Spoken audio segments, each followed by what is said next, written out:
Good evening, everyone. I would like to welcome you to our candidates night here at Fuller Village.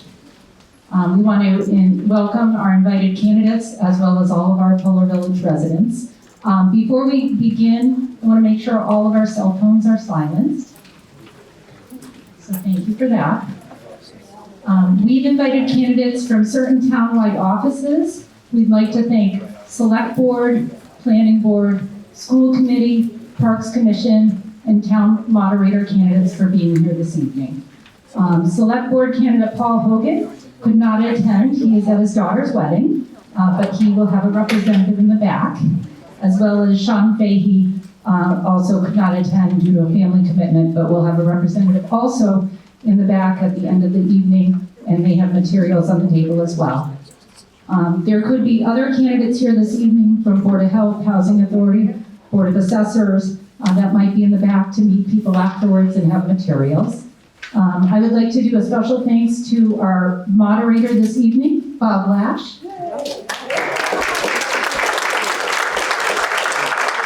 Our very important timekeepers, Nancy Wilbur and Kay Richardson.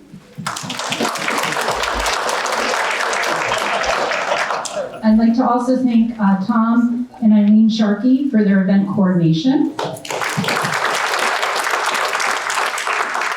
as well as Fuller Village Social Justice Action Group members for preparing the questions this evening and their volunteer assistance, along with our Fuller Village residents that are running for town meeting reps for their volunteer assistance.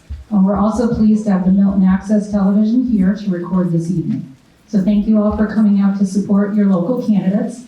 I'm now going to pass the mic to Susie so she can go over the format of the evening, and she's the program director here at Fuller. Okay. Hello everyone, and welcome to Fuller Village's Meet the Candidates Night. Here is the format for the evening. The format of this evening, invited candidates will be seated at the front of the room on either side of the stage. The moderator will ask candidates to take a seat on the stage for questions in the following order: Select Board, Planning Board, School Committee, Parks Commission, and Town Moderators. Each candidate will answer 3 questions from our moderator with 90 seconds per answer, and then provide a 30-second closing statement at the end. The questions have been prepared by members of the Fuller Village Social Justice Action Group. It will allow candidates to give the audience an overview of their background, beliefs, and goals. Once seated on the stage, the moderator will ask each candidate question 1, with each candidate responding in turn for a 90-second response. Timekeepers will be seated at the front, directly opposite the candidates' table in the front row. With the use of colored cards, you'll notice they're bright yellow and bright red indicators. The yellow placard will be held up at the 30-second remaining mark, and the red placard will be shown at the 90-second mark, indicating stop. The moderator will then follow suit with questions 2 and questions 3. After the last candidate has answered question number 3, each candidate in turn will be asked to give their final statement, a 30-second response. The next group of candidates will then take their seats on the stage, answer questions, provide a final statement in the same format. All candidates are welcome to stay at the end of the event to meet individually with audience attendees for questions and conversation. There's a table in the back with all sorts of candidate materials and also some goodies back there.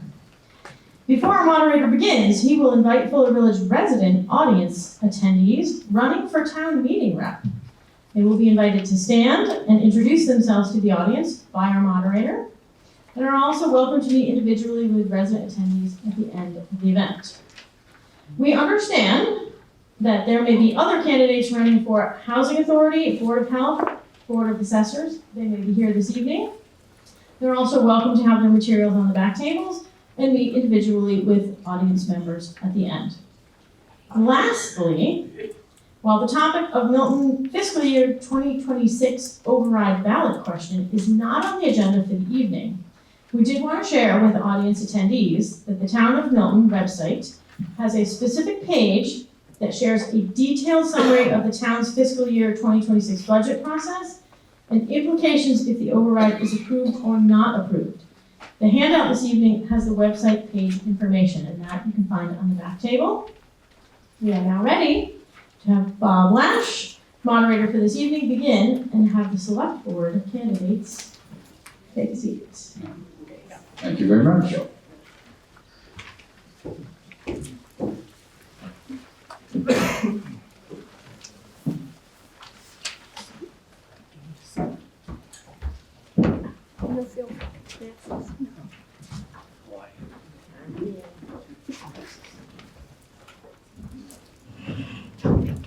Toby.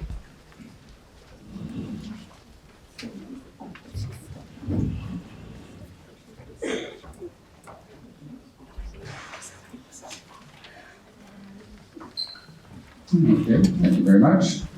Now we'll begin with the select board. And Mr. Daly, why do you think you can make a difference in Milton? In other words, why are you running?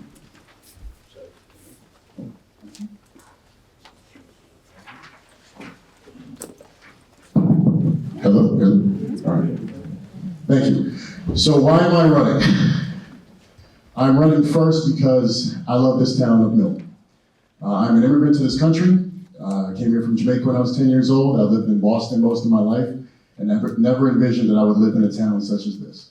A place where you are incredibly connected. I'm the first person in my family to buy a home.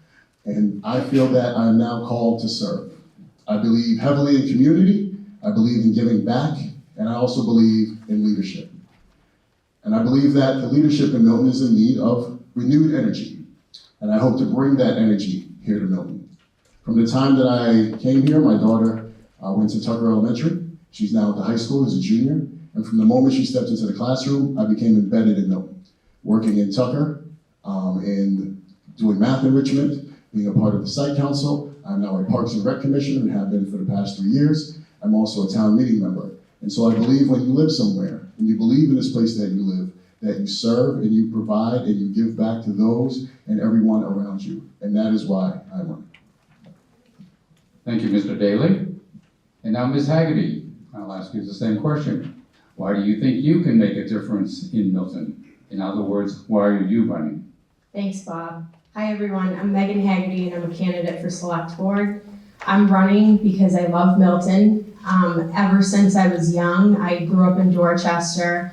I would go for runs in high school for training, and I would run through this town, and it's absolutely beautiful. And I wanted to live here someday. And I'm here now. I have a husband and 2 children who are in Milton Public Schools. They are thriving. And the reason that I've jumped into the race is that we have some challenges coming up with our schools and with our budget. I have senior executive leadership roles in state and local government, in transportation and economic development. What I would like to do is I would like to bring my executive leadership skills to the select board. I think we can use more of that experience to factor in the decisions and the actions that need to happen for this town moving forward. So the reason that I think I can make a difference is that I have the skills necessary on day one to put to use for all of the residents of this town and uphold the fiduciary responsibility of the select board. Thanks. Thank you, Ms. Haggerty. Ms. Musto, I'll ask you the question. Why do you think you can make a difference in Milton? In other words, why are you running? Thank you. First of all, thank you to Fuller Village for hosting this event in this forum. I think it's a great opportunity to meet all of us. I grew up in town, right around the corner from here, and I ended up living here. My husband was from a different town. He came here, and he fell in love with this town as well. I attended the schools here and got a great education, went on to become a nurse practitioner. I work in geriatrics, and probably have seen a few people here because I do come here periodically now. I've also been very involved in the town. You know, the reason I actually got involved in the first place is when kids were small, they went to Tucker Elementary School, and I started from there to become involved in many different ways. Many committees, outdoor classroom, I was on the Milton Foundation for Education, the MPACE committee, which brings arts and cultural enrichment to the schools, And I always had this sense of giving back, probably because it was instilled in me as a young person growing up. I try to instill that in my children as well. I think it's important when you love the town and you appreciate the people in the town, which we have a very diverse town, which is great. It's always great to give back to the community that I love. And it's great when you have races, because then you can see that there are a lot of people interested in giving back to the town. But I feel like I'm best served. I serve on your select board now. We've had very difficult issues, and I've been one to bring transparency to the board, and I appreciate this. Thank you. Thank you, Ms. Musto. Now on to the second question. We will start with Ms. Haggerty. Concerning housing, what would you like to see Milton do to resolve the MBTA case, and do you support building affordable housing on town farm? So affordable housing, I don't need to convince anyone in this room that housing prices in general in this town are incredibly difficult. For any new family moving to this town, for seniors who are looking to stay in this town and be near their grandchildren, or people looking to move here and be close to their grandchildren. The cost of housing is the topic of our time, and we need to do something to address the cost, the affordability crisis, pretty much for the residents of this town. For the MBTA Communities Act, I think that we need to work in good faith and negotiate with the state of Massachusetts, the Office of Housing and Livable Communities. We need to get a percentage that works for this town, and we need to work collaboratively across the select board and the planning board to develop a plan that works for all parts of this town. And in regard to town farm, I do support housing on that site. Thank you. Thank you very much. Ms. Musto? Thank you. The next one.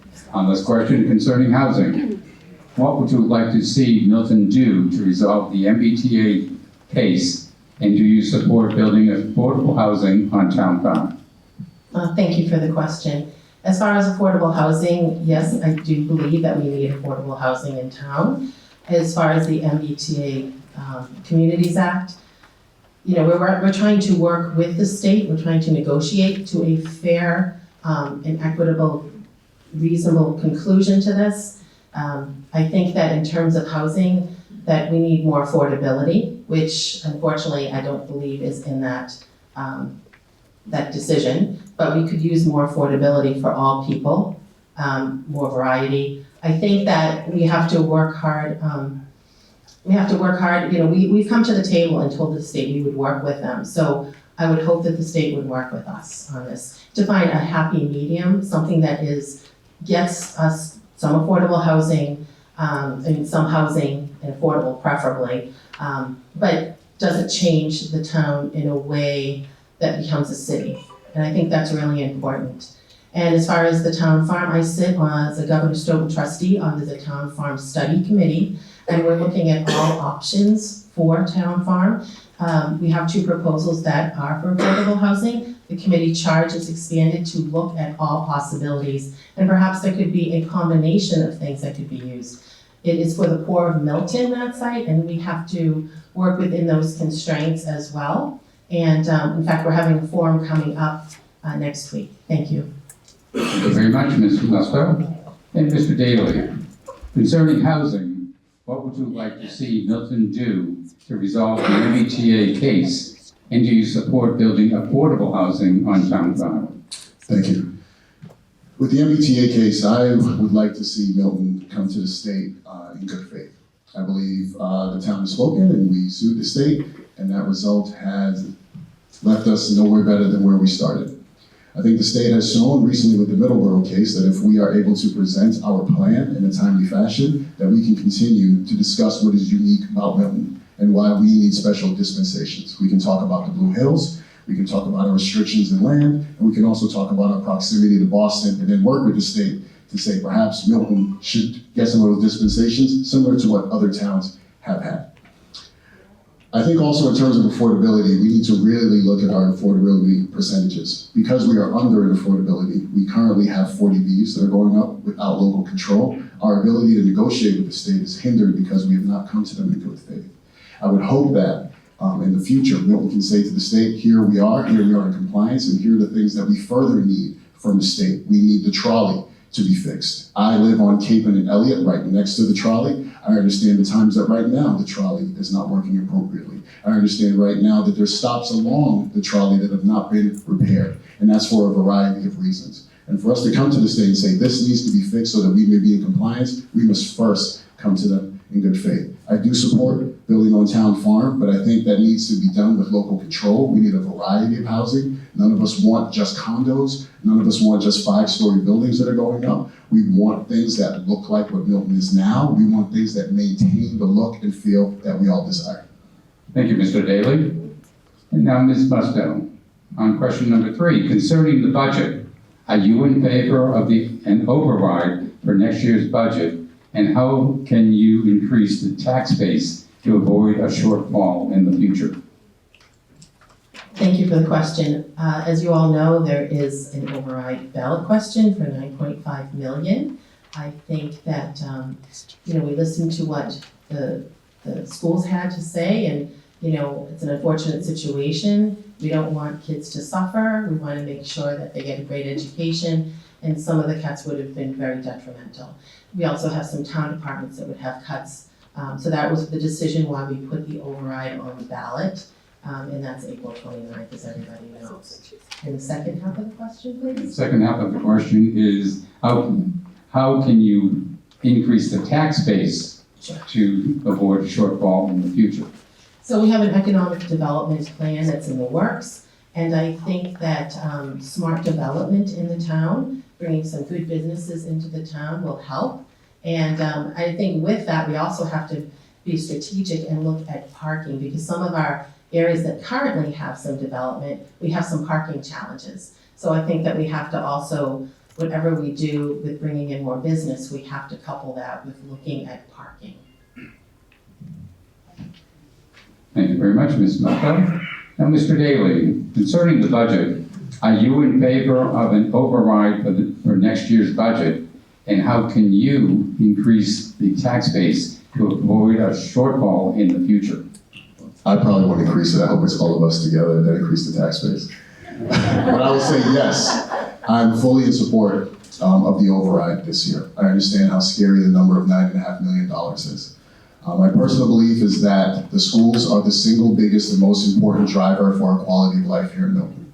Most of us moved here for the schools with our own families, and I'm sure many of us in this room are here because our grandchildren and our children are still here with their families in the schools.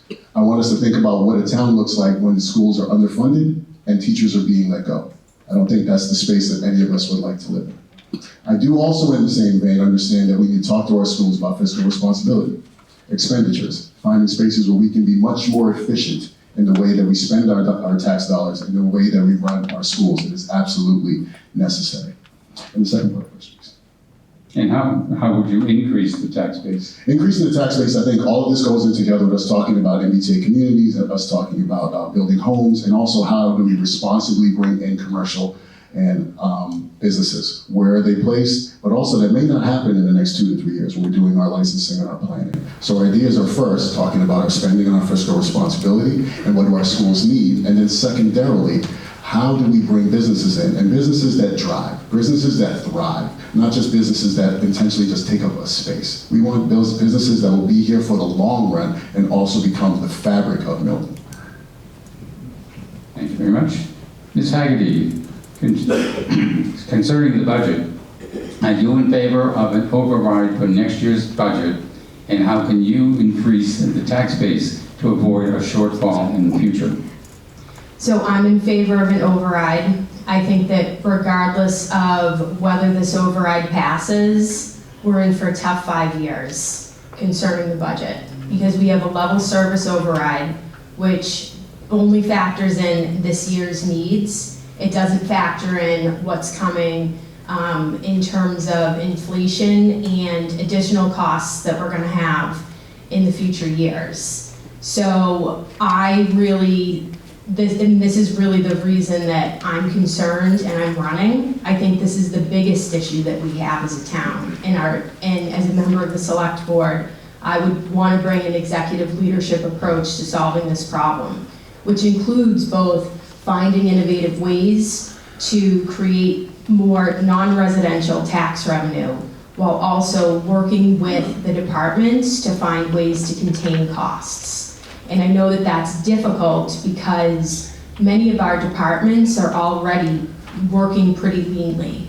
I think that we need to have a 5-year plan with sound forecasting, with that has risk management built into each budget. So factoring in how the current year's budget is going to mitigate potential increases in the out years. And just to get back to the revenue piece. So I'm definitely for smart development and figuring out ways that we create more commercial tax revenue. Thank you, Ms. Haggerty.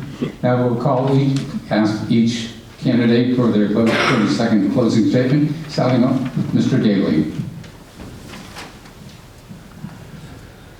One of the pillars of my campaign is proactive leadership.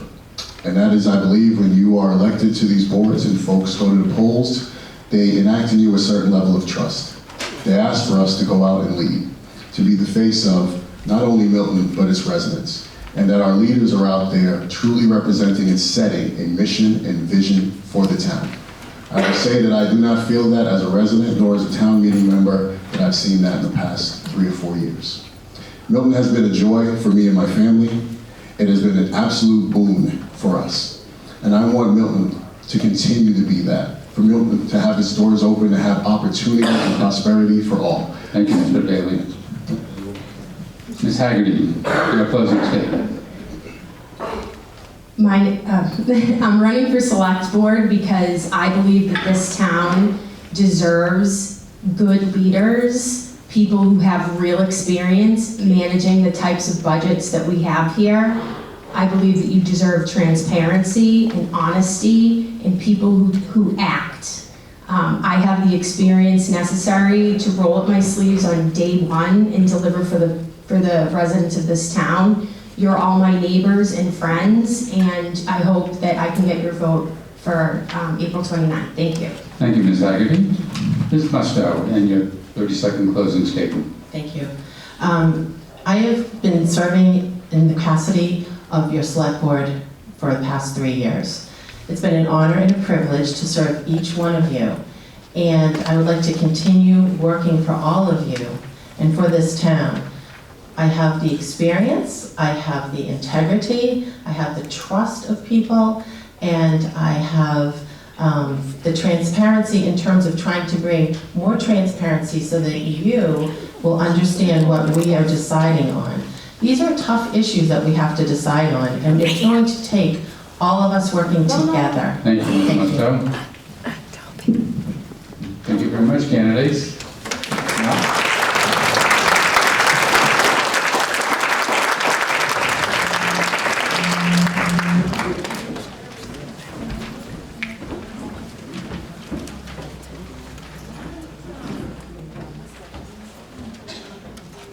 Now we'll call up the planning board. Mr. Kahane, Mr. Munger, and Ms. Oldfield.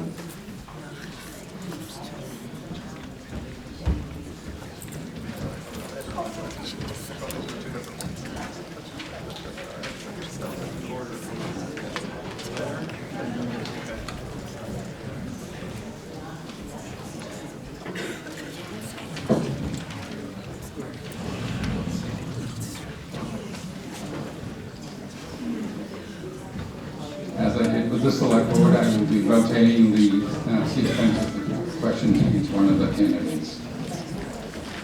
Starting off with Mr. Cohane.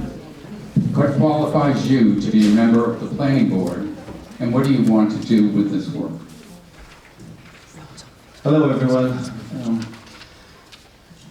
Since I arrived in the United States back in 1988, every morning I wake up and I say, thank God for putting me in America and giving me the life that I have lived.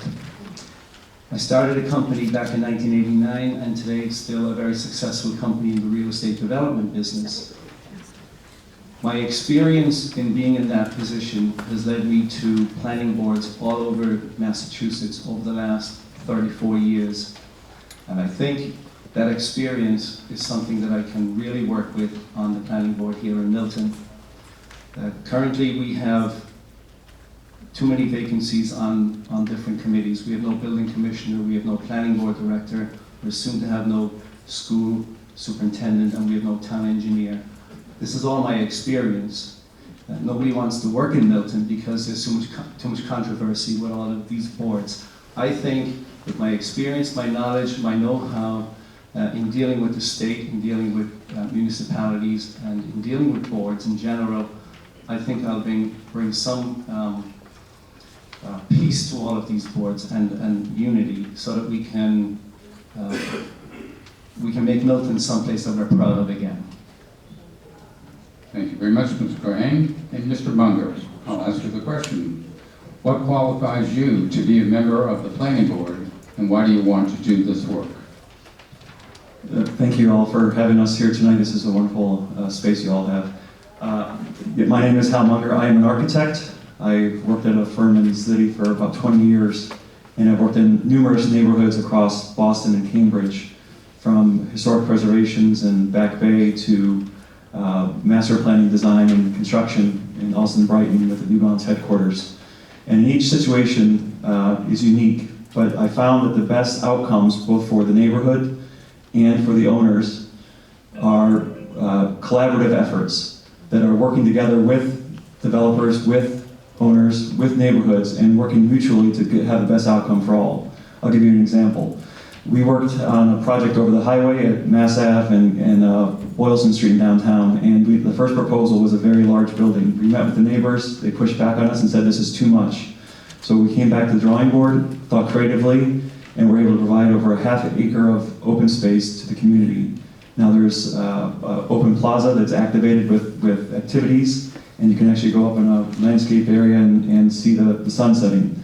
That's what I would want to bring to the board, is creative ideas, thinking outside the box, and being able to bring people together with maybe different ideas to get the best outcome for Milton.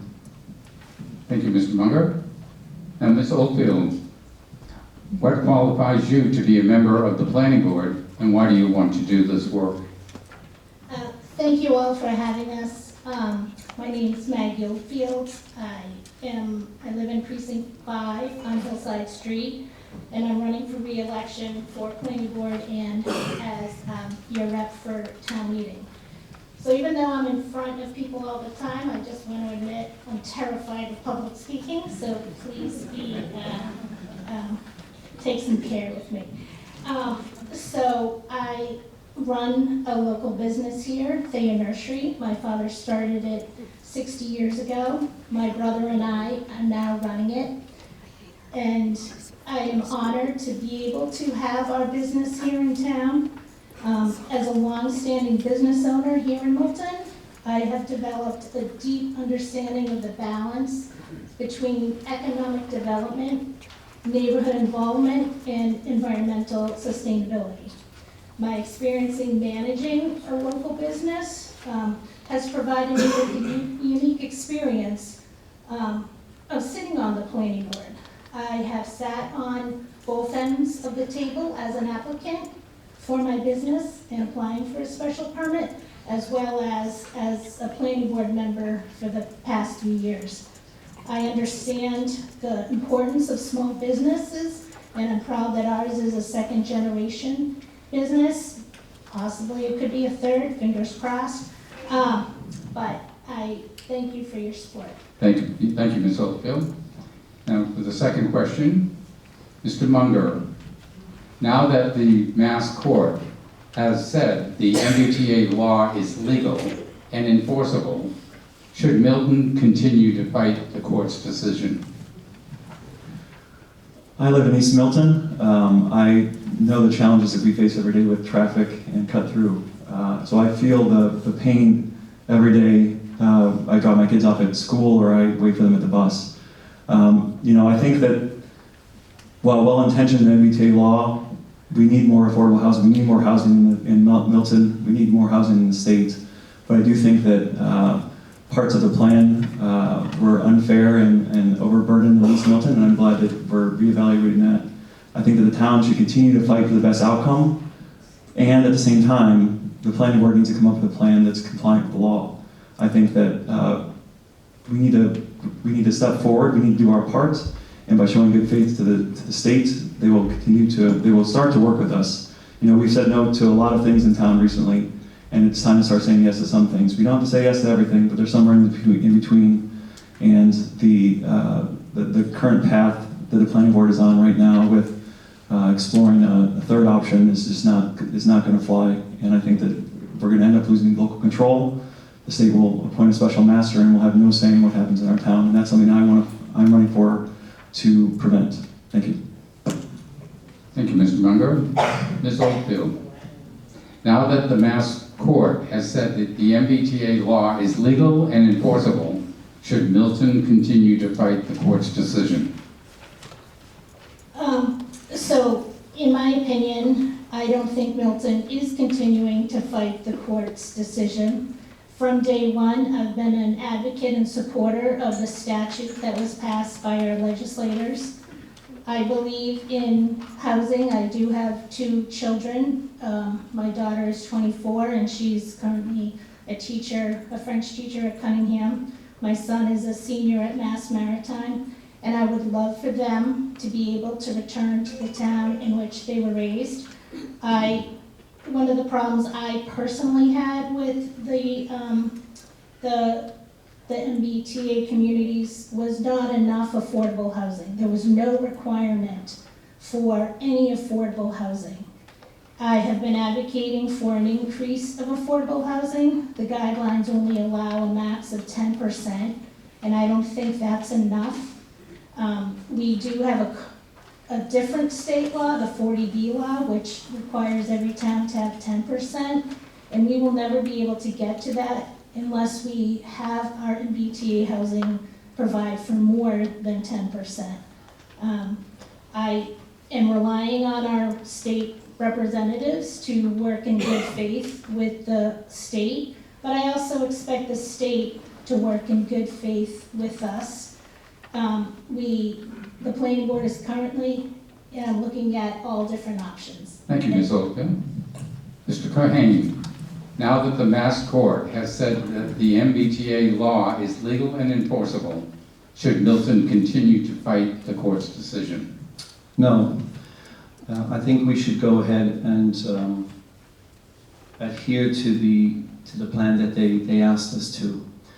15 years ago, I said to the then chairman of the planning board not to ignore 40B. And he said, don't mention it, it'll go away. And what has happened in the meantime, we were force-fed by the state. We have, I think, 6 or 7 40Bs going on at the minute, and we have no control over it. So I am in favor of the MBTA communities. Let's get it in. Let's take local control. It's going to take 100 years to build what they're asking us to build. It's not to mention we need the housing. Just like Maggie, I have 3 daughters that are in their late 20s, early 30s. They're all professionals. They're born and raised here in Milton.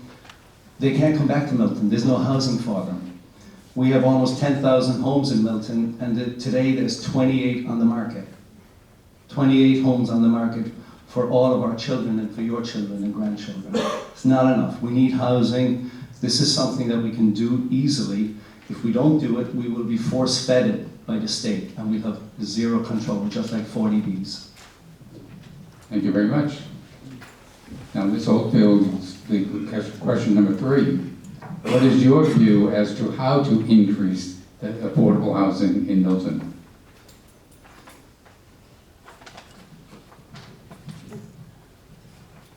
So there are many different paths to get to affordable housing. First, we have to look, I believe, to see who we're aiming to provide housing for. My grandmother lived to be 102, and she lived at Winter Valley. And my mother-in-law still lives here in town on her own, but she does have MS and she has some help. And I do think providing some housing, some more additional housing for our seniors is really important. But we also have housing needs for our local employees and our children to return. So I think we have to work together. We have to identify lots of land and work with property owners to see if there are some options that are available. If you look back at Fuller Village, it was just the unbelievable foresight of Milton residents to come up and create this spectacular housing opportunity for our residents. You look at Home Inc. and you look at Winter Valley, and we just have to work together and work with local property owners to come up with some sites that might work. Thank you, Ms. Oldfield. Mr. Cohen, what is your view as to how to increase the affordable housing in Milton?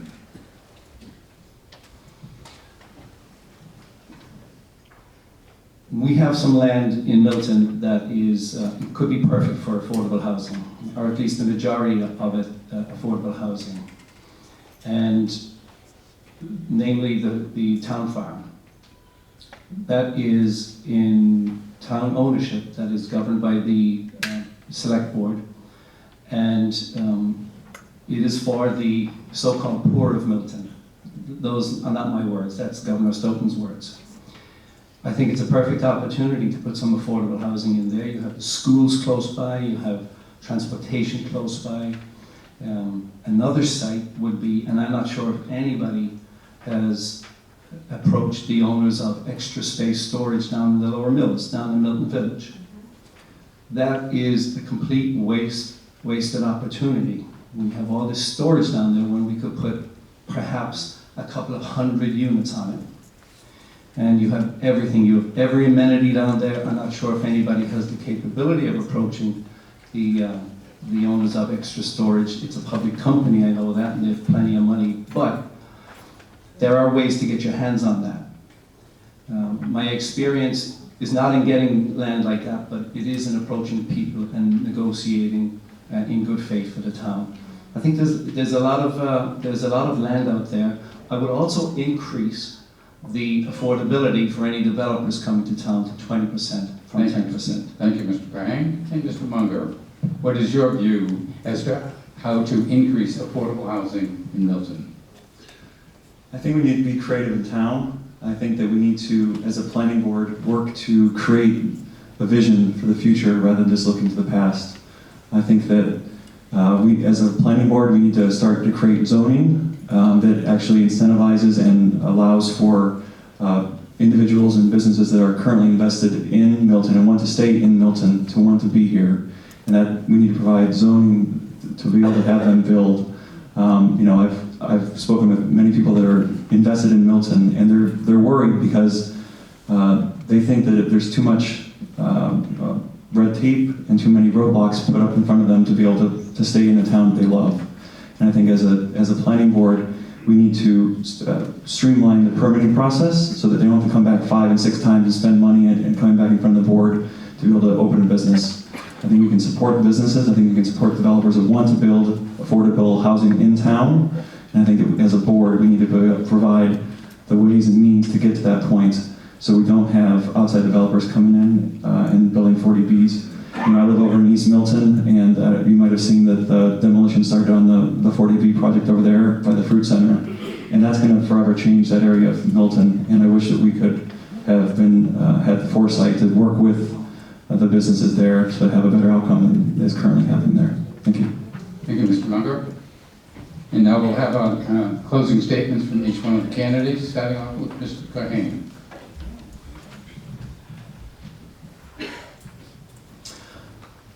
I have lived 31 years in the town of Milton, and I always felt it was incumbent on me to give back to the town of Milton because the town and the state and the country has been so good to me. So I am a town meeting member, I'm a former member of the school committee, I'm also a former member of the select board, and that's how I wanted to give back for not getting paid, but do some civic duty and make some changes and provide good for the town. I'm also an advisor to the Milton Hospital, the Beth Israel Deaconess Hospital. What was that? Thank you, 30 Mr. seconds? Crane, and Mr. Munger for your 30 seconds. That was a quick 30 seconds. I know. Thank God we have Kay and Nancy. Mr. Munger. My wife and I chose to be here in Milton, and we love it here. We have 3 young boys, 3, 6, and 8. 2 of them are at Collicott. And as an architect, I look at Milton a little differently, perhaps than the rest of you. I appreciate the character of Milton, and I want to preserve that. But to preserve the character of Milton requires planning, and planning requires action. I hope that you like to get your vote on April 29th. I hope that we can come together as a town, put the divisiveness behind us of recent years, and move forward with a plan for the future of Milton that we all can agree on. Thank you, Mr. Munger, and Ms. Oldfield for your closing statement. Change is inevitable, and I provide stability with the coming change. I don't think we should change just because people say we have to. We should change in a manner that works for the people who live here. Most residents are just busy living their lives, raising their kids and grandkids, and they just expect their neighborhoods will remain the same when they return to them at the end of the day. And the planning board's role is to assure our residents that someone is looking out for them. Not only is the planning board responsible for helping businesses grow and expand, but Okay. we're also an advocate for the neighborhood. Thank you, Ms. Oldfield, and thank you to the candidate for the planning board.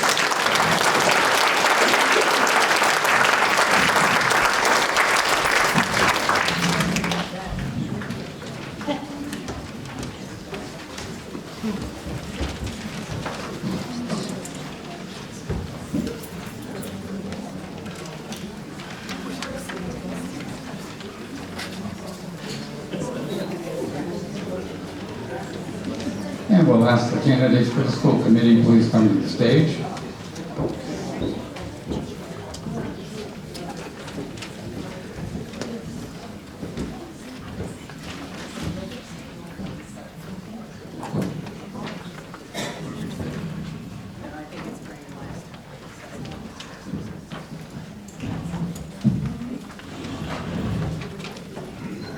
As we've done before, we'll have three questions for each one of the 4 candidates. Each one will have their 90 seconds to give us their thoughts.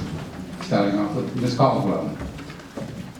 What qualifies you to be a member of the school committee, and why do you want to do this work? Thank you for the question, and hello everyone.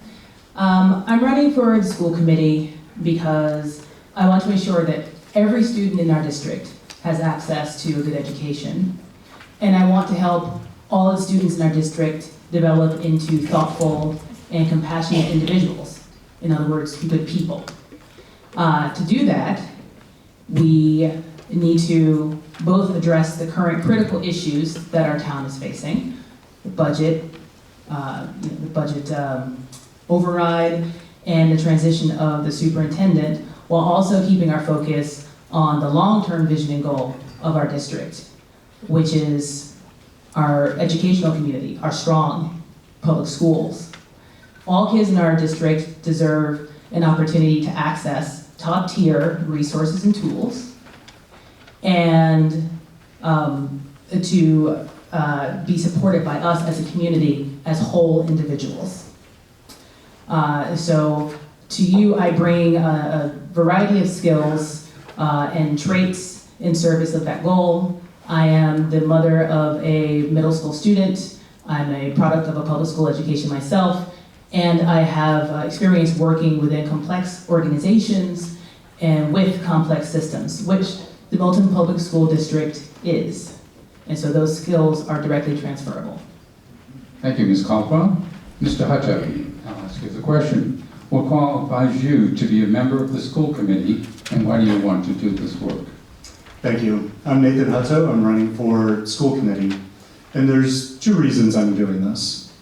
The first is that I am deeply committed to the future of our town. I have 2 kids in Milton Public Schools, one at Pierce and one at Collycott. We own a home here in town in East Milton. It's actually my wife's childhood home, which we were fortunate to buy from her parents when they retired. And I'm a town meeting member, so I've been playing a part already in the future of our town.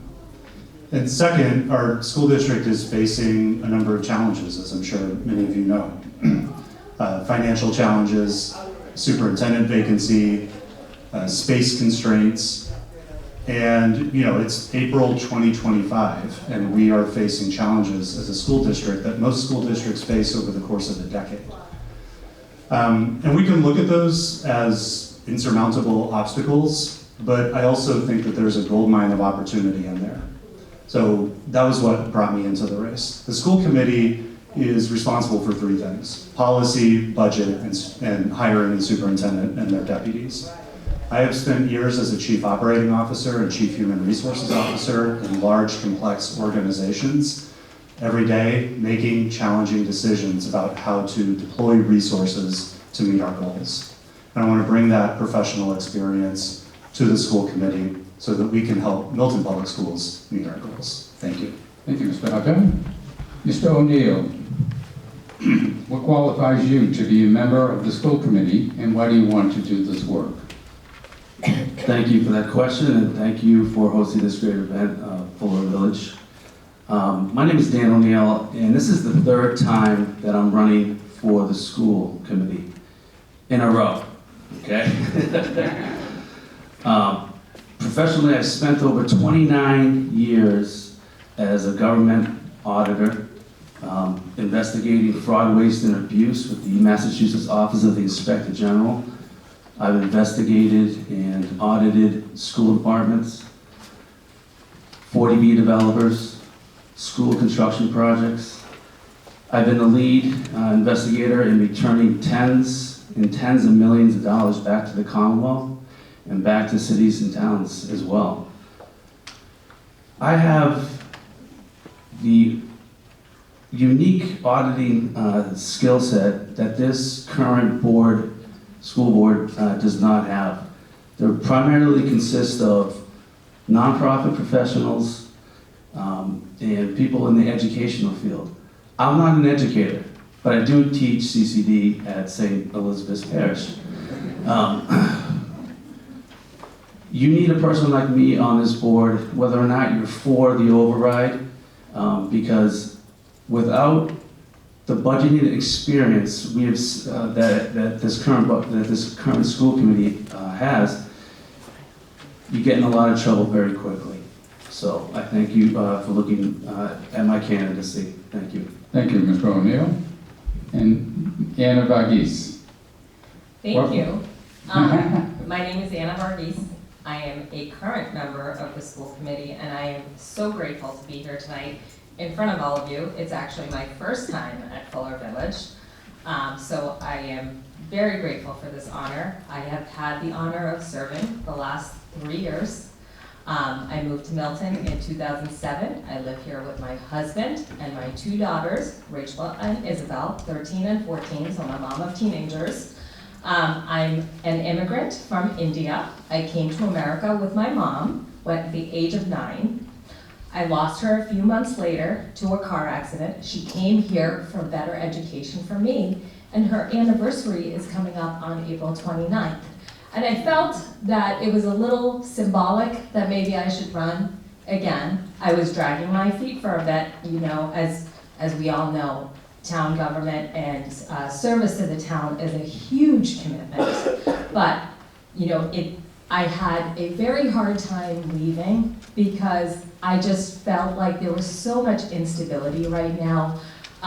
We had a couple of resignations on our administration. We have a budget crisis that we are dealing with. We have a lot of jobs on the line. And I want to be there to see it through. And when I first ran, I advocated for strong academics. It's something that is so personal and so close to me, and I want to continue to do that and advocate for our students and teachers. Thank you very much. Starting off with Mr. Hutto.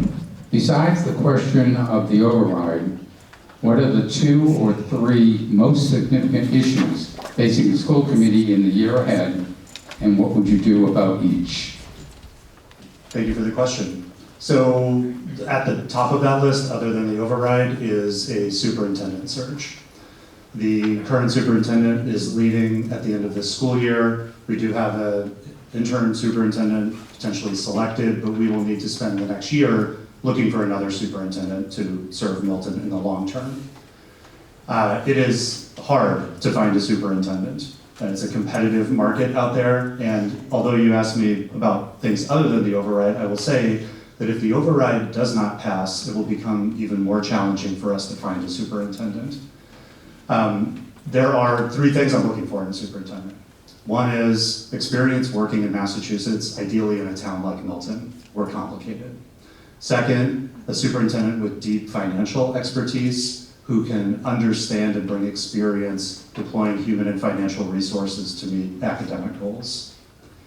And third, a superintendent who is experienced in transforming a school district. Milton is a great public school system, but we can be better. And we have a number of opportunities across different areas of our schools to get better. We need a superintendent who has done that previously. The final thing I'll say is we are facing space constraints. And although we have a school building committee and we're accepted into MBSA, thank you, we're out of time. Thank you. Thank you, Mr. Hutto and Mr. O'Neill. Besides the question of the override, what are the 2 or 3 most significant issues facing the school committee in the year ahead? What would you do about each? Thank you. Transparency and accountability in the school administrators, specifically the superintendent that we're going to hire.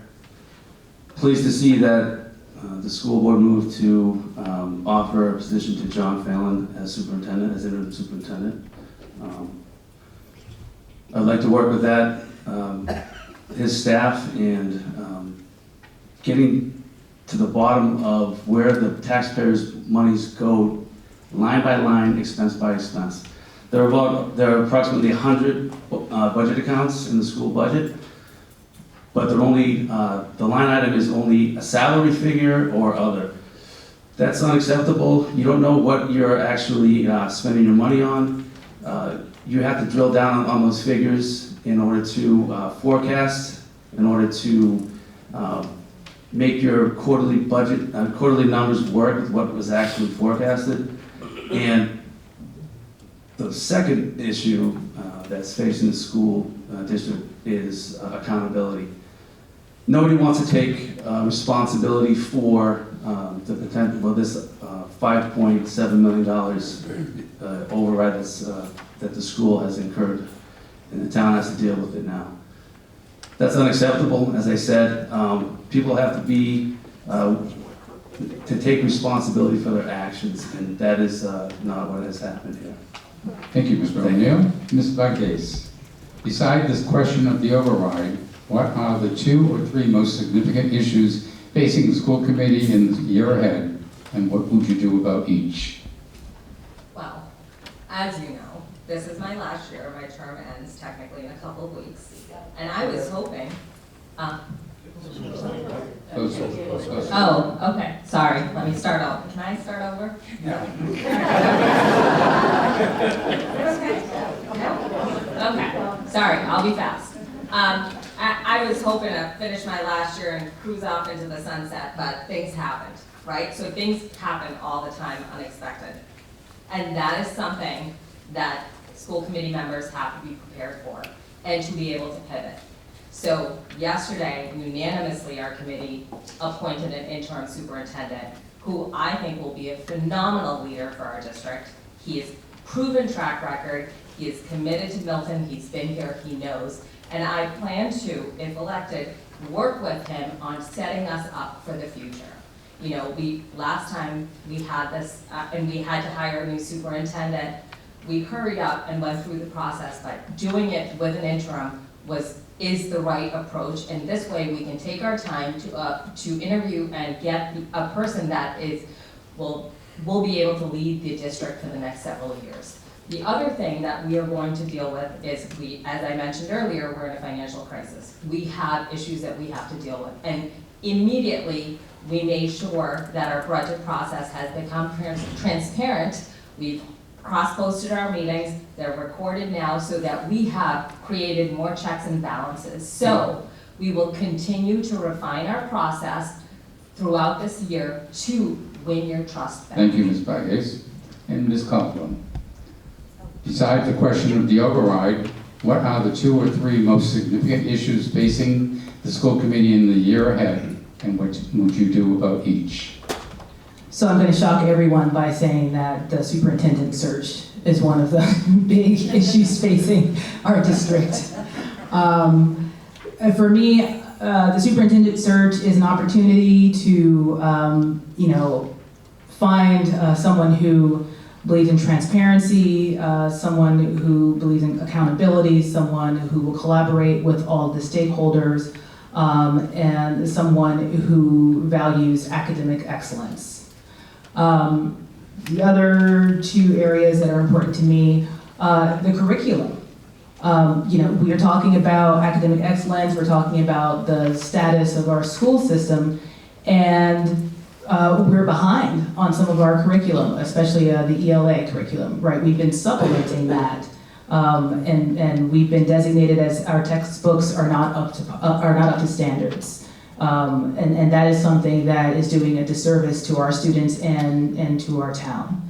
I also think that, to Anna's point, restoring confidence in the school committee is one of the big challenges that we have going forward. And we hear a lot of, people have a lot of ideas about what's been going on with the school committee, why we're in the situation that we're in. And it's going to be hard work to prove to people in town that the school committee is not mismanaging funds and that Thank you, they Ms. know what they're Coughlin. doing. Moving on to question number 3, we'll start with Mr. O'Neill. Why did this year's deficit occur, and what would you do as a school committee member to be sure it doesn't happen again? The school deficit occurred, like I said in my previous answer, it's because you had 1 or 2 individuals at the school department that was leading the budgeting process. It wasn't a collaborative effort. The numbers were all just one lump sum numbers. There was a lack of accountability in terms of not forecasting your expenses correctly. They were going off of historical budget data. They weren't going off of actual data that was spent. So you're having budget line items that are coming in at 500, utilities, transportation, 500,000, transportation, 500,000, and you are relying upon the town to bail you out for your poor decision making. And since 2018, the school budget has increased almost 50%. How did that happen? And I know how it's happened. People weren't held accountable. If you put me on that board, I'll be as transparent as you can. As I told you before, I'm an accountant. I live by numbers. I've done it for a living. You won't be disappointed if you put me on that board, and I'll restore confidence to it. Thank you, Mr. O'Neill. Ms. Varghese. Why did this year's deficit occur, and what would you do as a school committee member to be sure it doesn't happen again? So, this year's deficit occurred because we didn't have enough checks and balances in place. And that's the truth. We were told that you were given very many opportunities where, hey, we will be in a hole if we don't, we are going to be in a deficit.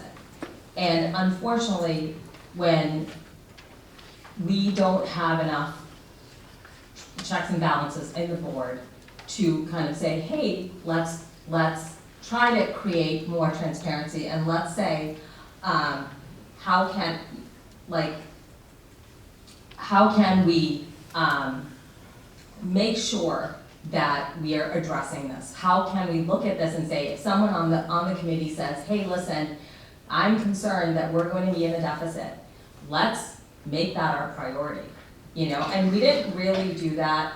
There are other things like structural deficits and all of these other things that are also part of that, but the truth of the matter is, we really need to be, and I remember last year advocating for an override because it was brought to us too, because we had a deficit coming. And at that time, unfortunately, I had one vote. And there wasn't enough support from our various committees to push for an override last year. And we could have prevented this, but we didn't. And here we are. Now we have to deal with it. And we are putting processes in place to make sure it doesn't happen. Thank you very much. Thank you, Ms. Varghese. And now, Ms. Caldwell. Why did this year's deficit occur, and what would you do as a school committee member to be sure it doesn't happen again? Thank you. So I've attended the meetings, I've looked over the slides, and my understanding is that the deficit occurred in part because of what Mr. O'Neill said, right? That the way that the budget was set was using past budget data. In my line of work, when we review budgets and revenue, we look at performance, we look at year-to-date information, we look at performance comparatively for the past year, the year before that. And we do this on a quarterly basis to make sure that we are on track with where we think we are supposed to be with our expenditures and our revenue, and to be able to make adjustments. And my understanding is that was not an accounting practice that was necessarily in play, or that at least wasn't transparent to everyone. And I am really heartened to see that the school committee has put forth some changes to how these things are done going forward, to have more accountability, to have more transparency, and to increase care. And that they're also bringing on some external auditors to help make sure that they're adhering to good accounting practices. And I would continue that. In my position as a member of the school committee. Thank you, Ms. Caldwell. And Mr. Patel. Why did this year's deficit occur, and what would you do as a school committee member to be sure it doesn't happen again? Thank you. I agree with a lot of what was said up here, so I'll add a couple of things. In a town where 95% of our town's revenue comes from residential taxes, we have a structural deficit as a town. We do not have enough revenue for the amount of money we need to spend to supply town services. So it starts at a macro level.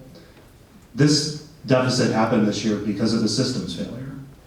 We have a structural deficit as a town. There's not enough revenue.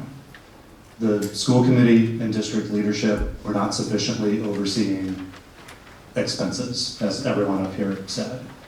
I'll add a couple of other things. I talked about the importance of the superintendent hire. Milton, beyond a financial crisis, is in a leadership crisis. We have had 5 superintendents in as many years. We've had 3 assistant superintendents of finance, multiple assistant superintendents of curriculum and human resources, which oversees our largest budget area. Rotations on the school committee. We have not had stability in our leadership, and when you have a rotating cast of leaders, people are not paying attention to the details. The experience I have as a chief operating officer overseeing budgets and people and human resources will add value to the school committee so that we can make decisions around finances to achieve our goals. Thank you. Thank you very much. And now we'll call each candidate for their closing statement, 30 seconds. Starting off, Ms. Varghese. As I mentioned earlier, my name is Anna Varghese, and I'm running for re-election. There are a lot of things that we need to do better as a school committee, and I'm committed to doing that. I am speaking up more, and I'm standing up for what is right, and even if I'm the only one, and that is important, right? We need more scrutiny on the budget. We need to put processes in place, and we have to try our best to live within our means. Thank you very much. And Ms. Caldwell. So I'm running for school committee because I'm committed to being a part of a team that resolves and works on the tough, challenging, complex problems that will come up. This won't be the last time we have something really urgent and critical affecting our district. I also want to be a part of helping to build upon the academic excellence of our town and helping to build and maintain a strong educational community for all of our students, regardless of their background, their means, and their abilities going forward. I believe I have transferable skills, and I would do a great job. Thank you very much. And Mr. Hutto.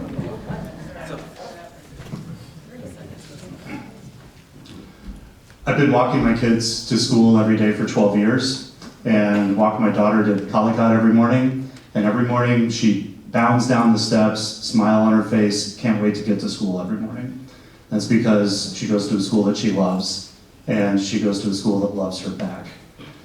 That's the district I want us to have. I want all of our children to love going to school and to go to schools that love them back. I want a school committee and district leadership that have a positive, forward-looking vision for our schools that, sorry, is my time up? Okay. Positive, forward-looking vision for our schools that we are prepared to meet. Thank you, Mr. Hutto. And Mr. O'Neill for your closing statement.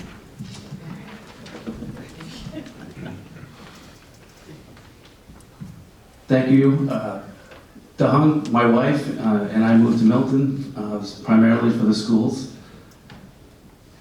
I love this town, and we're raising our 3 kids here. I get $2 in high school, and my son is a special needs child in the middle school. But I believe in the school district, the teachers, but more importantly, the students and the taxpayers. You want an auditor for free? Vote for me. Thank you so much. And thank you very much.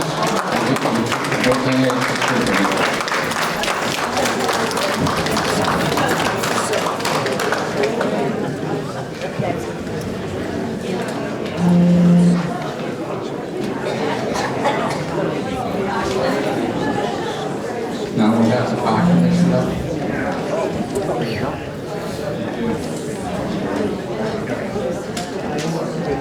I know it does.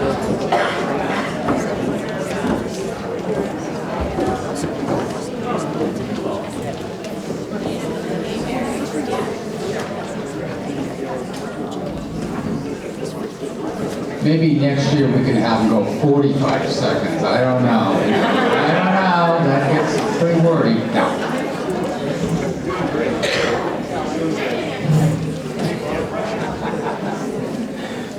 And for the park commissioners, we have two candidates for the one opening. And we'll start off with Gail. What qualifies you for the position and why are you interested in doing this work? Thanks, Bob. And thank you to the Fuller residents for having us. Hopefully everyone is able to listen to these next 2 races. So I'm running for park commissioner. I grew up in Milton. I'm a town meeting member for about 15 years. I served on the warrant committee for 4 years. And right now, I was a longtime college coach. And I transitioned to start coaching my 3 nieces who are in elementary school. And I started to recognize that our fields and facilities are really lacking in this town. When you go to other communities and you see what their youth sports offer, it's really eye-opening to see what Milton has fallen behind with. Back in 2020, I co-chaired the CPA campaign, and part of that campaign was to help improve open space and recreational space. And I believe there's a way for us to improve our fields using those funds that won't be a burden on our taxpayers. I appreciate everyone's time, and thank you.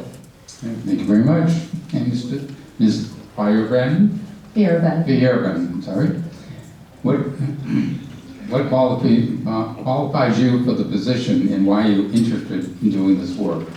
Thank you so much.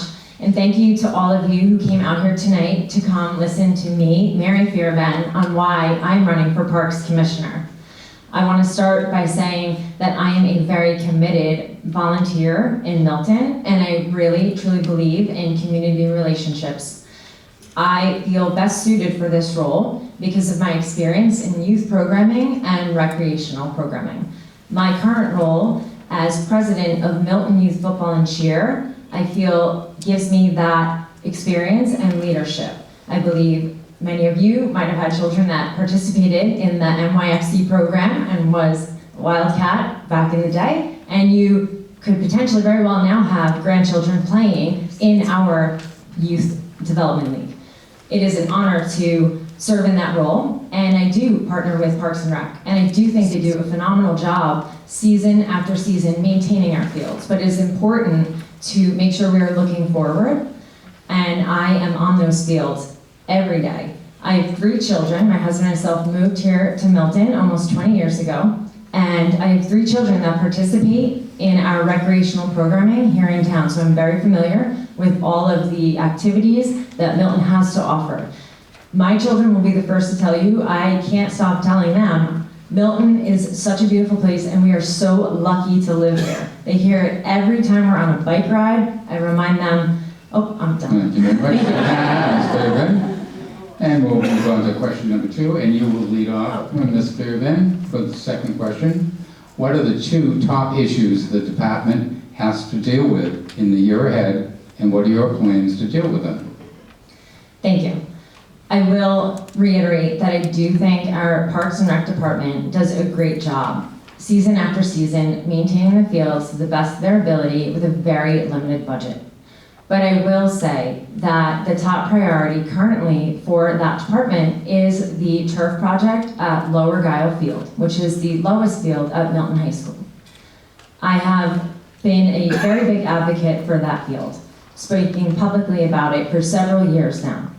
And I do believe it is very important that Milton turfs that field. Our children don't get to participate in their sports and games when we have weather like today. Today's weather ended up closing our fields in Milton, so our children couldn't have those games or practices.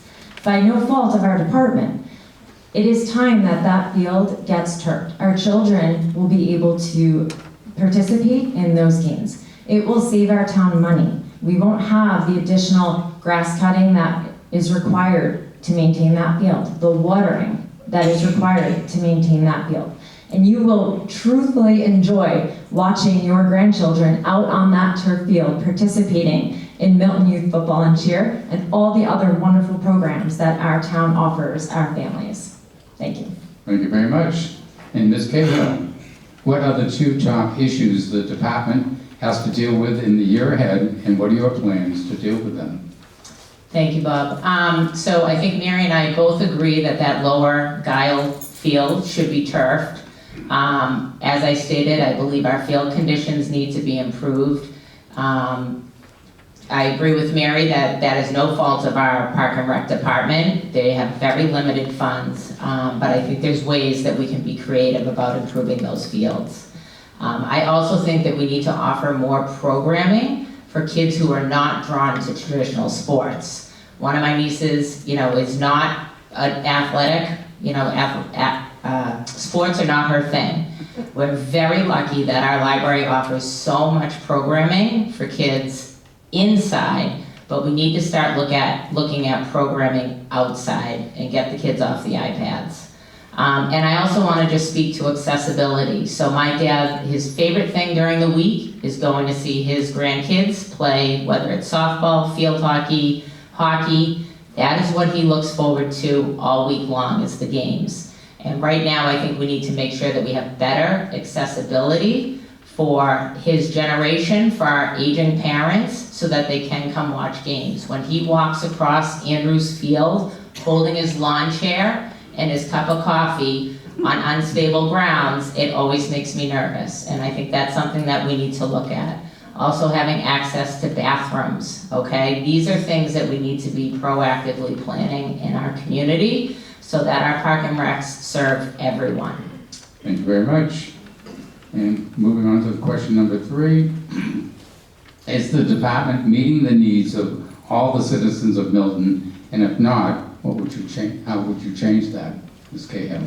Yeah, so I think I just maybe touched on that a little bit, but We offer a tremendous amount of athletic programs for our youth. Those programs are all run individually, with exception to Milton Youth Outdoor Basketball. We offer clinics throughout the year for kids. Our Park and Rec department offers probably one of the most popular summer camps. My nieces have attended it. I used to work it when I was a kid or in high school. And so I believe that we need to look beyond just our traditional sports. I think we need to continue to communicate the programs that we offer. Park and Rec offers golf lessons at Ponkapog, and I'm always amazed that people don't realize that. So we need to make sure that we're communicating all of our offerings to the community.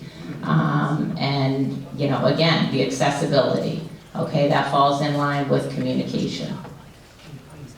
Thank you very much. Want to repeat the question? Yeah. Is the department meeting the needs of all the citizens of Milton? If not, how would you change that? Thank you. I think that is a great question, and that is where I feel my role as a Parks Commissioner would be for me to learn how I and the department and the town can best meet the needs of all of our community, not just the youth, because it does extend beyond youth programming. Fuller Village is abuts basically Flatley Field, which is just behind, and it is really important to hear your needs and concerns. And given my leadership role, I do serve as an advocate. I serve as an advocate for our town at the Bay State level, representing the NYFC Wildcats. I would serve as an advocate for all community members, including members at Fuller Village, to hear what is offered that works for you, what isn't offered that you would like to see, what improvements can we make to help access to Flatley Field, to improve the quality of all members. So I do believe it comes down to listening and meeting the needs of and asking the questions and taking the time. That is very important, and I do feel I have that experience, and I would love that opportunity to move forward. Thank you. Thank you very much. And for your closing statement, Ms. Bierabin, your closing statement. Thank you. I will end with where I started. I am a committed volunteer in our town, and I truly believe in community relationships, because I know when they're strong, we all thrive. It is really important that I want you to know, I do the work. I walk the fields. I am out at all of them. My children participate in many of these outdoor programs, and I do agree, it should go beyond just youth programming in the sense of sports. What other opportunities do we have to give all members of our community? Thank you very much. And Ms. Cahill, your closing statement. So Park Commissioner combines two of my passions, athletics and the town of Milton. I've been a town meeting member for 15 years. I've served on the warrant committee for 4 years. During that time, I oversaw the Park and Rec budget. I've co-chaired the CPA campaign, which passed. I've been a board member of the Chamber of Commerce, a board member of Celebrate Milton. I'm on the steering committee for Affordable Inclusive Milton. My background with athletics, paired with my solid understanding of our town government, make me believe that I'm a solid candidate for Park Commissioner. And thank you very much.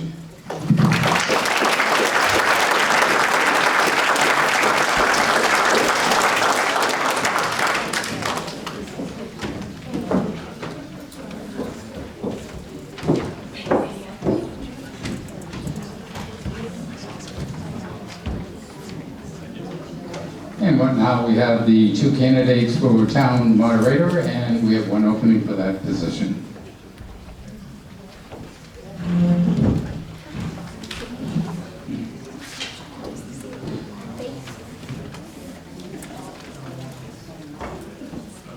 And starting off with Ms. Dillon. What issue motivates you to run, and what qualifies you to be the moderator? Thanks. Hi, everyone. My name is Liz Dillon, or Elizabeth Dillon. I have been wanting to be the moderator for the past 2 years. It only comes up once every 3 years. I have spent the past 2 years researching what would make me a great moderator. I am currently general counsel at Simmons University. I've been an attorney for nearly 15 years. Most of that time I was a civil litigator, but recently I've decided to move in-house because where I work really aligns with my values. Simmons is a women-centered undergraduate college, and if I win, I will be your first female moderator in Milton's history. We've been a town for 362 years, and we've never had a woman in the town moderator role. The other thing that's one thing that's true about me. It's not really necessarily the most important. So I am a dedicated volunteer in Milton, like so many of my friends that are up here today. I am on the warrant committee, the Milton Cultural Council. I am a town meeting member. I'm on the East Milton Neighborhood Association board, and I'm a very active member of the Collycott PTO. I also am the child of two wonderful Milton residents, my mom and dad, who have given so much to me and my brother. And so as the mother of two young children and the daughter of two senior parents, I understand everybody in Milton sort of where they're coming from. Thank you. Thank you, Ms. Dillon. And Mr. Hess. What issue motivates you to run, and what qualifies you to be the moderator? Hi, I'm Bob Hiss. Thank you, Mr. Moderator. Nice to say that out loud. My wife Mary and I moved to Milton in 1998. She's retired from Mass General Brigham after 35 years, 3 kids. Our oldest and his wife are captains in the Air Force. Our daughter's a financial analyst, and our youngest is a senior at Virginia Tech in computer science. What motivates me is to continue the work of some of the promises I made when I first sat before this body a few years ago. I said, I think I have a record of accomplishment. I said I'd do 3 things. One is I would bring efficiency to town meeting. What did I do? I implemented something called the consent agenda. I learned about this from other towns in the Mass Moderators Association. It lets us pass up to half the articles, up to 26, with 1 vote, and we then spend our time on the substantive things. 2, I said I would appoint qualified people to all the committees, because the moderator appoints between 7 and 10 different committees. So I look at 5 different aspects of people: person, party, profession, precinct, and their personality. And I find people that have the domain skills for all the different committees that I appoint. And 3rd, innovation. I designed the COVID remote town meeting approach we had. 2nd, I brought electronic voting to town meeting after we had tested it out at COVID. And 3rd, I introduced the Milton Cable Access pre-town meeting show, where the warrant committee chair explains to all of you what's going on in the warrant. Thank you. Thank you. Thank you, Mr. Hess. And you sort of touched on question number 2. What criteria would you use to appoint people to town committees, including the warrant committee? Sure. So, unlike a lot of towns who have just a finance committee, Milton is one of the few towns in the Commonwealth that have a warrant committee. And I use the phrase 3 Bs. It's got budgets, bylaws, and buildings. So it's more than just finance. It's looking for people that have legal expertise for the bylaws. It's people that have experience with borrowing money and putting up buildings and working on zoning issues for planning. And it's people with finance expertise for the domain skills of the budget. I also want complete representation across town, because I hear when people say, how come this precinct isn't represented? I make sure they are. I heard complaints before I ran that we didn't have enough male-female balance. On the warrant committee, I've achieved 60% men, 40% women. And on political parties, because that can affect an individual's view, I've got balance between the representation on the warrant committee that matches the representation registration we have in town. So it's those 5 Ps. It's the person, it's the profession, it's the precinct, it's the personality, and it is the 5th one that I just slipped off the top. And pardon me? The party, right. So those are the 5 things. Thank you very much. And Ms. Dillon, what criteria would you use to appoint people to town committees, including the warrant committee? Right. So one of the things that I see that's going on with our committees right now, there are committees that we have that are appointed by the moderator that are not fully filled. There are committees that we have that don't meet regularly. And what I want to see is a transparency throughout that process. We've heard that word a lot, transparency, and I think it's really important. I'm connected throughout Milton. As I said, I'm the mother of 2 young children, and I have my parents who live here too. I volunteer in a lot of different ways in the town. So I'm really well connected throughout the town to encourage people to volunteer.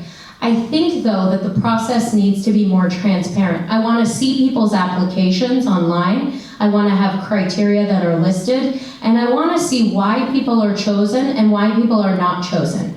The thing is that I will say also is that we need to start with experience. I don't want to have a quota system where we have to have a certain number of people of XYZ background.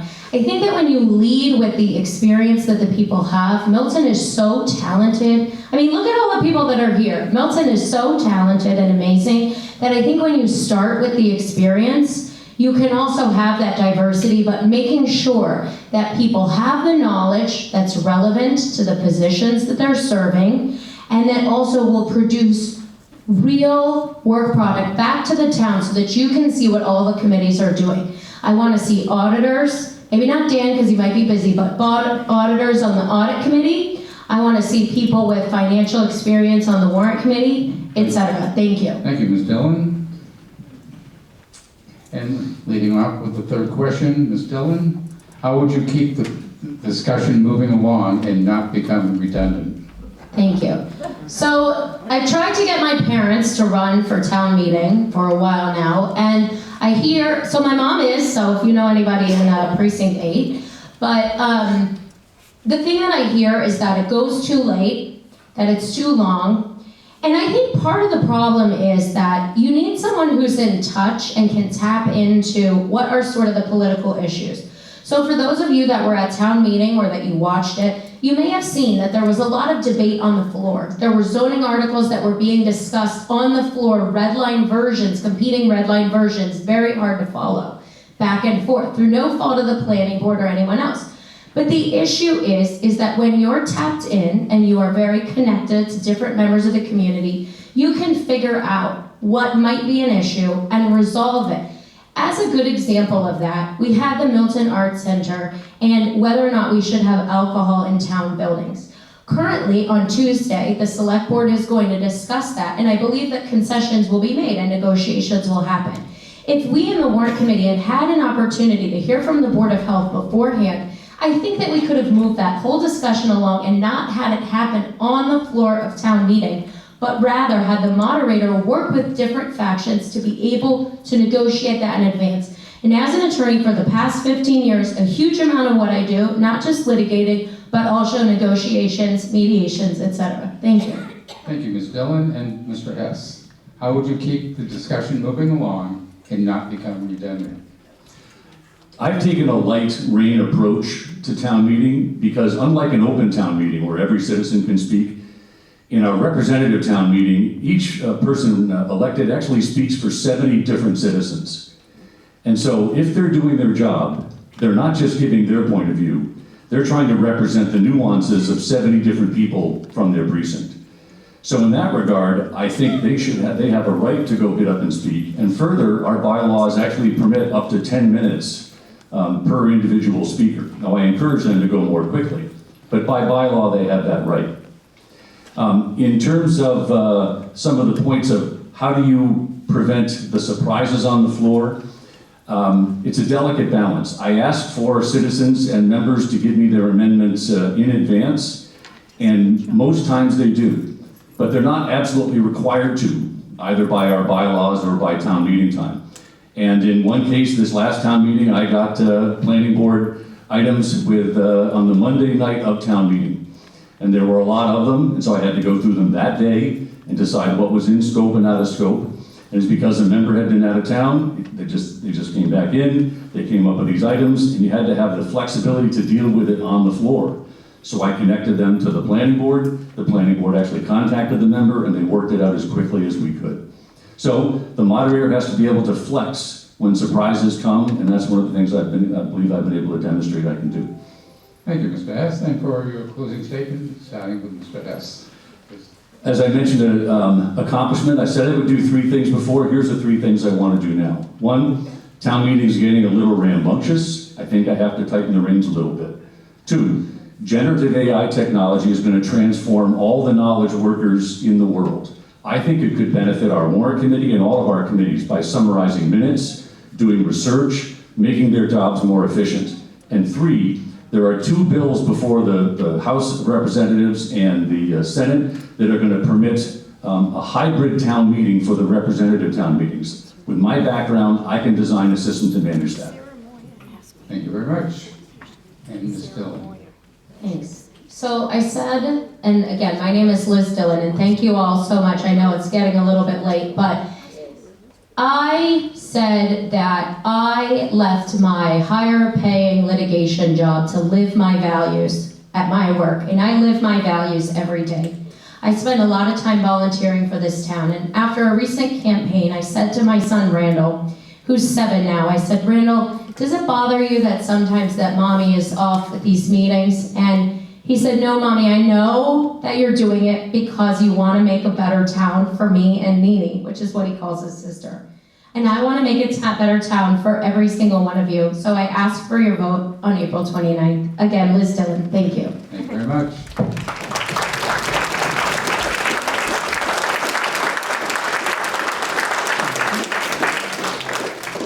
At this time, I'd like to have our 4 residents right here who are running for town meeting member.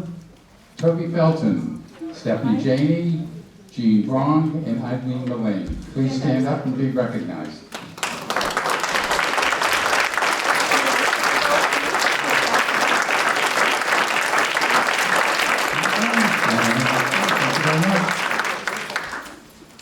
Again, as it's been indicated before, there are information packets at the back of the hall, including a representative for Matthew Moran for Housing Authority candidate and William Bennett from Board of Assessors. Thank you for coming tonight, and we'll see you next year. And the Board of Health. Oh, the Board of Health is here? I'm sorry. Yeah. Thank you very much. Yeah.